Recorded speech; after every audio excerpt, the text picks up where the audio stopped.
โรงพยาบาลนะทุกคนน่าจะเป็นเจาะเลือดมั้งเจาะเลือดตัวเหนียวพาสปอร์ต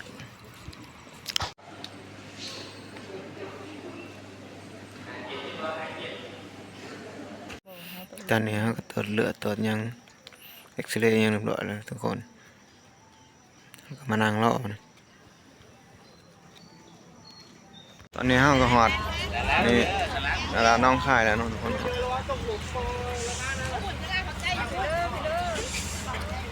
ทางไปเรื่อยแล้วทุกคนเลยตอนนี้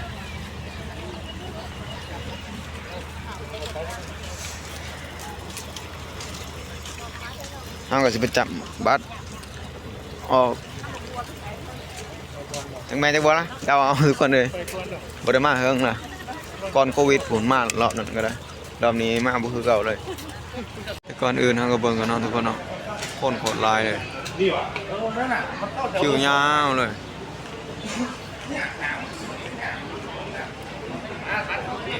โคตรลายทุกคนเลยคนละไปต่อกันอยู่เวียงจันทร์เลย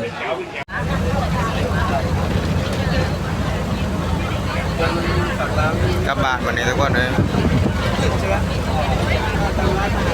แม่น้ำโขงมีน้ำโขงเลยเนาะมาเรานั้นก็จะบวยมีกลับสู่แม่น้ำโขงแล้วทุกคนเลยฟังน้องค่ายเวียงจันทร์ไปพอกันต่อเวลาไปเที่ยวแล้วทุกคนนี่ฮอนแล้วทุกคนเลยฟังเล่าเขาละนั่งรถไปเรียนเล่นได้มาหนึ่งทุกคนเลยขี่เล่นครัวได้บ้างเขาก็จะไปหากินเขาเนาะกินเขาแล้วก็เขาโรงแรมแล้วก็นอนจังเหนียวประมาณ11 โมงเขาก็จะจะพาไปเที่ยวนะทุกคน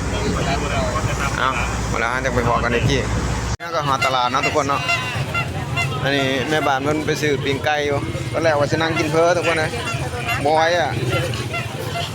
ว่านั่งกินบ่ได้เพิ่นบอกต้องซื้อของไปนั่งกินอยู่หอพักหรือว่าโรงแรมทุกคนเลยถ้าเบิ่งตอนเวลาเฮายังซื้อของซื้อยังแล้วพุ่นล่ะทุกคนเลยจัดระเบียบห้องต่อ2 คนทุกคนเลยตอนนี้เฮาฮอดแล้วทุกคนเลยกินข้าวโรงแรมเลยจะขอให้กินบ่กินบ่ฮู้กินก่อนครับในห้องที่เอากินนะตอนแรกว่าสิกินเพอทุกคนเลยซูนเลยเปิดบ่ทันแล้วก็แปดไปหาข้าวเปียกก็บ่ทันอีกข้าวปุ้นก็บ่ทันอีกโอ้ยเราบ่ได้กินจ่อยผิดหวังแฮงนี่แม่บ้านมันผิดหวังแฮง